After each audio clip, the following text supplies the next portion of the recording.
Salam sejahtera, terima kasih karena bersama dengan saya di Nazilin Unity Channel. Ada yang mengatakan bahwa, adakah hari ini kerajaan akan tumbang lagi? Adakah hari ini akan ada Perdana Menteri baru yang akan dilantik? Ini semua gara-gara pengumuman daripada Rafizi Ramli dan beberapa uh, pendapat yang menyatakan kononnya Rafizi Ramli akan bersama 13 orang ahli parlimen PKR dan DAP mengumumkan rancangan baharu, halat tuju baharu politik. Pada pandangan saya, ini adalah ulasan yang Anda tunggu-tunggu. Pada pandangan saya, Rafizi tidak akan tinggalkan kerajaan perpaduan. Beliau tidak akan sama sekali menyatakan menarik sokongan daripada kerajaan pimpinan Anwar Ibrahim. Rafizi mempunyai prinsip yang lebih kuat daripada Azmin Ali. Kalau betul Rafizi mempunyai sikap yang mungkin akan meninggalkan kerajaan perpaduan menarik sokongan itu, sepatutnya sudah lama beliau melakukannya. Yalah, tak apalah, mungkin orang kata ini semua adalah rentetan daripada apa yang berlaku dalam pemilihan PKR baru-baru ini.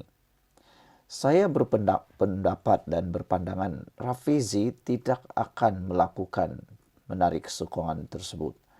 Beliau akan kekal bersama dengan PKR dan Anwar Ibrahim dalam kerajaan perpaduan ini kerana beberapa sebab. Yang pertama, Rafizi tahu kalau beliau bersama dengan 13 ahli parlimen lain cuba-cuba menarik sokongan daripada kerajaan perpaduan ini, yang berlaku tiada apa-apa.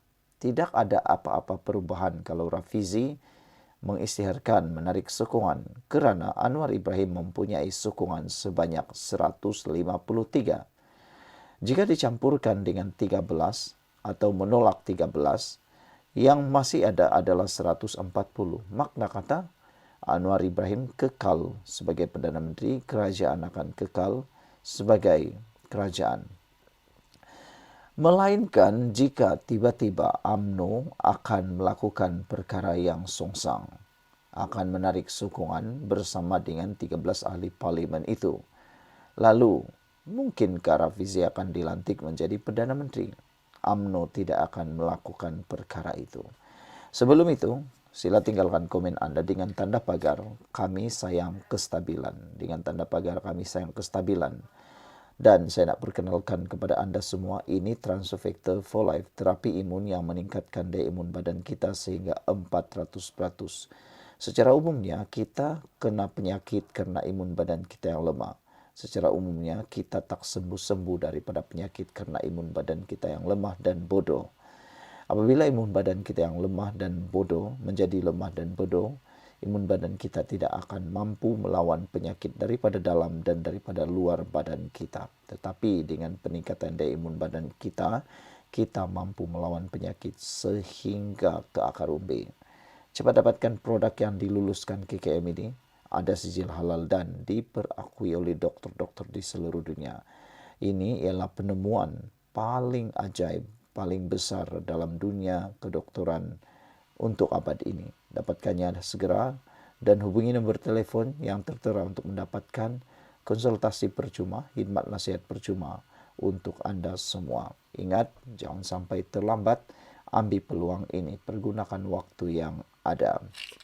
Baiklah saudara-saudara sekalian, jika melihat perkara yang kedua, Rafizi tidak akan meninggalkan kerajaan perpaduan ini dan dijangka yang akan berlaku ialah beliau hanya akan mengumumkan satu gerakan baru atau satu kuasa ketiga yang baru dipanggil penasihat kerajaan, penasihat dasar kerajaan, yang mana mereka akan berkecuali. Mereka bukan golongan ahli kabinet.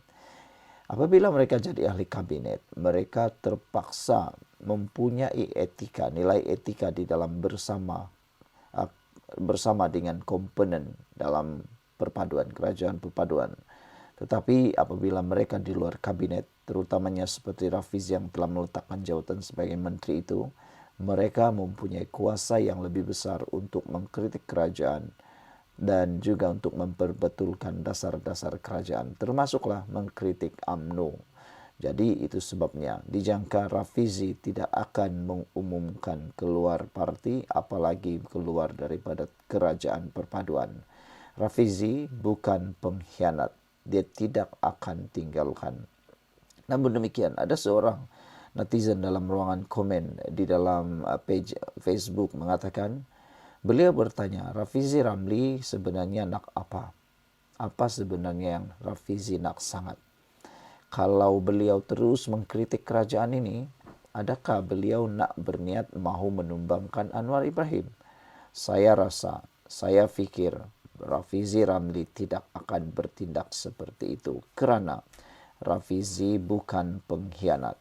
Rafizi mempunyai pendirian yang teguh. Sekian dulu untuk kali ini. Jangan lupa tinggalkan komen Anda untuk isu yang hangat ini. Kita jumpa lagi. Bye-bye. Salam sejahtera, terima kasih karena bersama dengan saya di Nazilin Unity Channel. Paling menggemparkan kita hari ini ialah ura-ura kononnya 13 ahli parlimen PKR akan bersidang bersama Rafizi pagi ini. Dan ada juga ura-ura mengatakan bahawa info sulit dari dalaman menyatakan beberapa ahli parlimen juga daripada DAP juga tunggu lampu hijau dari Rafizi Ramli. Semuanya ini kononnya berkait dengan tindakan Rafizi mengumumkan akan membuat sidang media bersama kumpulan lain untuk mengumumkan sesuatu. Yang pastinya mereka akan mengumumkan sesuatu, gerakan yang dilihat haluan baru. Tetapi kita pun tak pasti siapa 13 ahli parlimen PKR yang dikatakan akan bersidang bersama Rafizi, dan ada ura-ura kononnya daripada MP, ahli parlimen daripada DAP juga, mungkin akan bersama dengan Rafizi. Antara kenyataan ataupun antara kemungkinan yang akan berlaku hari ini ialah 13 ahli parlimen PKR itu bersama dengan beberapa orang ahli parlimen daripada DAP mungkin akan mengumumkan tindakan keluar parti ataupun menarik sokongan daripada Anwar Ibrahim. Kalau itu betul, ini satu-satunya berita politik paling panas di Malaysia. Mungkinkah benar Anwar Ibrahim akan tumbang? Saudara, sebelum kita teruskan ulasan ini, jangan lupa tinggalkan komen Anda dan tulis dalam tanda pagar, kami benci tindakan sabotaj. Kami benci tindakan sabotaj. Sebelum itu, saya nak perkenalkan kepada Anda semua, ini Transfer Factor for Life. Ini ialah terapi imun yang meningkatkan daya imun badan kita sehingga 400%. Secara umumnya, kita kena penyakit karena imun badan kita yang lemah. Secara umumnya, kita tidak sembuh daripada penyakit karena imun badan kita yang bodoh. Dengan peningkatan daya imun badan dan imun badan kita menjadi bijaksana, badan kita akan menjadi kuat melawan penyakit daripada dalam. Dengan peningkatan daya imun badan, kita boleh sembuh dari semua jenis penyakit dengan peningkatan daya imun tubuh badan kita.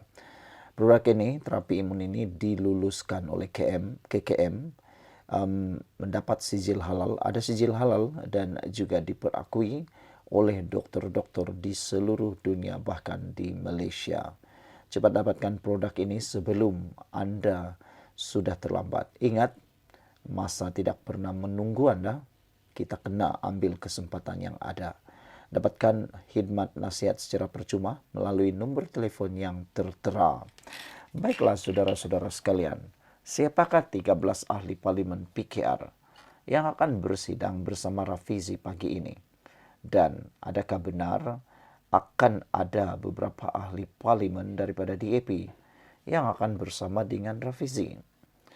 Namun demikian, beberapa menjengah komen daripada beberapa netizen di dalam ruangan komen di Facebook yang memaparkan berita ini ialah ada yang menyatakan bahawa ini bukan mahu menjatuhkan Perdana Menteri ke-10.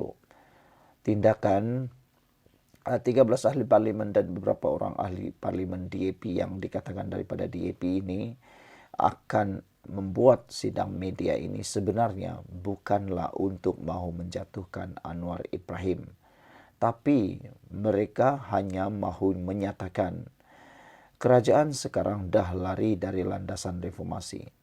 Maka mereka akan bertindak sebagai kuasa ketiga untuk menegur kerajaan. Ada seorang netizen menyatakan kalau macam ini kita setuju. Kalaulah mereka nak membuat satu perkara tindakan mau menarik sokongan, satu orang rakyat pun tidak ada yang setuju. Kita menolak tindakan itu.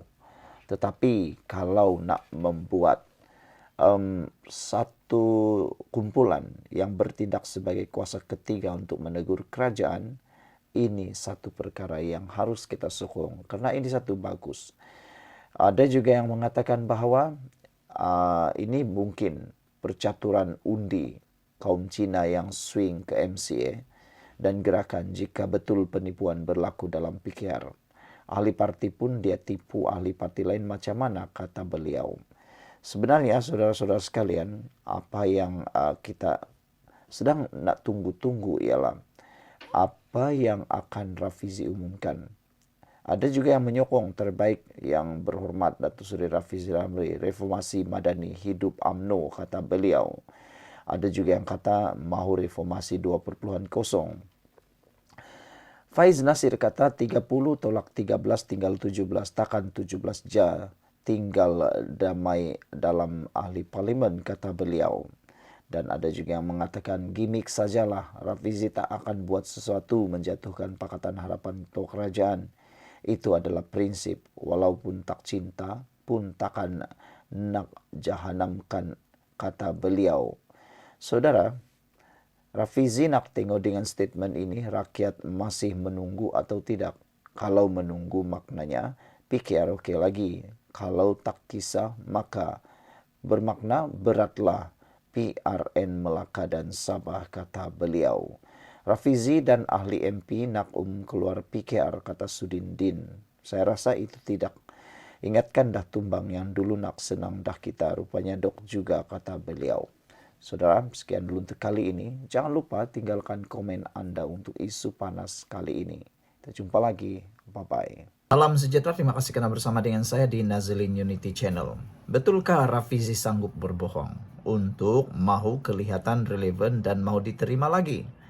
Hari ini, beberapa orang pemimpin daripada PKR memberikan pernyataan bahwa Rafizi menipu pemimpin PKR Nafi dakwaan Anwar jerit Rafizi. Mazli Malik dan Nur Amin Ahmad berkata versi Rafizi Ramli mengenai mesyuarat kepimpinan parti tidak menggambarkan apa yang berlaku sebenarnya.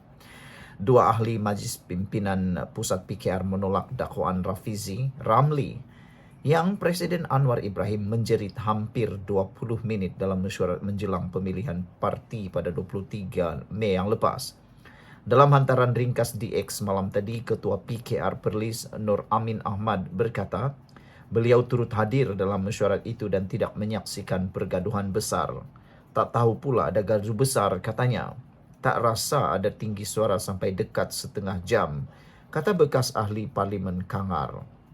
Mazli Malik turut menyatakan bahawa dakwaan Rafizi dalam episod terbaru podcast yang berhenti menteri adalah tidak berasas dan keterlaluan.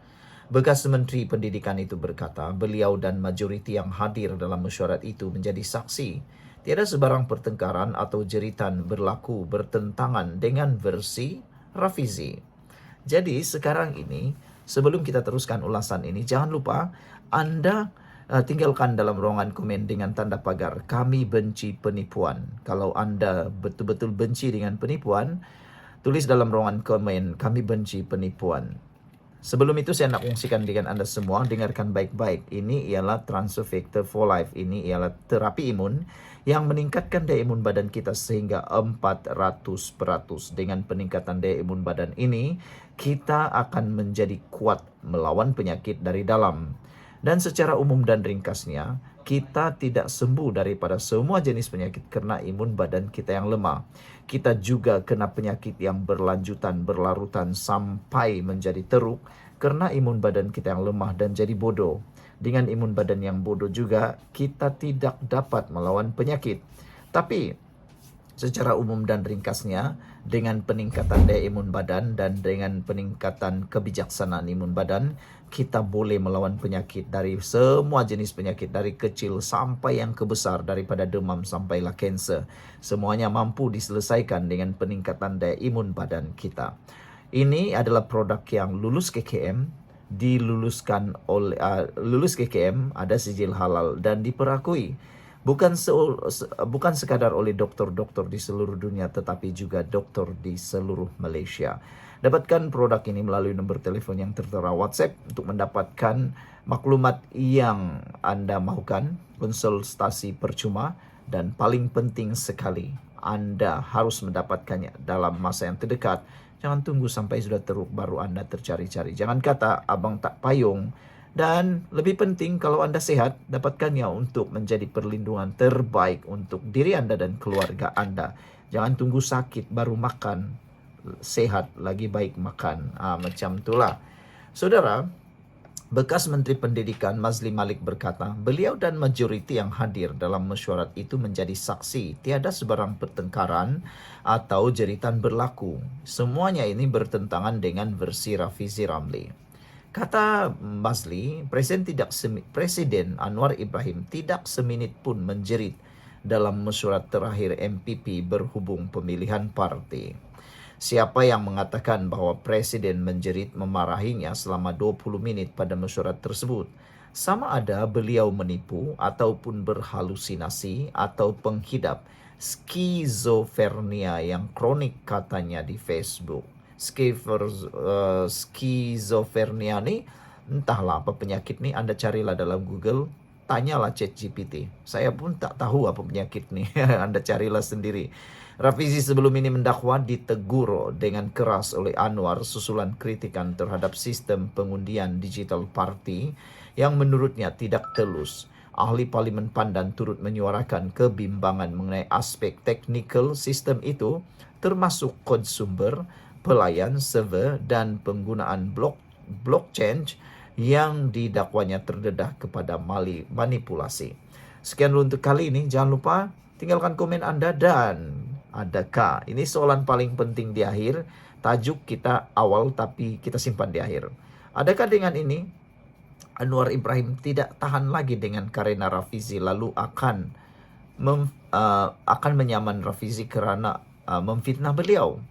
Ini kalau benar Rafizi hanya cipta cerita tapi tiada berlaku, ini boleh anggap satu fitnah besar kepada Anwar Ibrahim. Dengan sudah ada 2 saksi, kalau 3 saksi, itu memang sahlah bahwa Rafizi mungkin menipu. Tapi kalau setakat ini tiada saksi yang menyatakan menyokong Rafizi, bermakna Rafizi mungkin sedang memfitnah Anwar Ibrahim.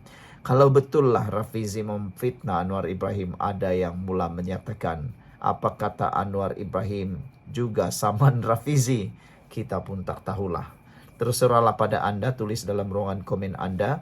Kalau Anda mahu Anwar Ibrahim saman Rafizi, mungkin Anda boleh tolong tulis dalam ruangan komen saman Rafizi. Tapi kalau tidak, lagi baguslah, kan kita mahu keamanan.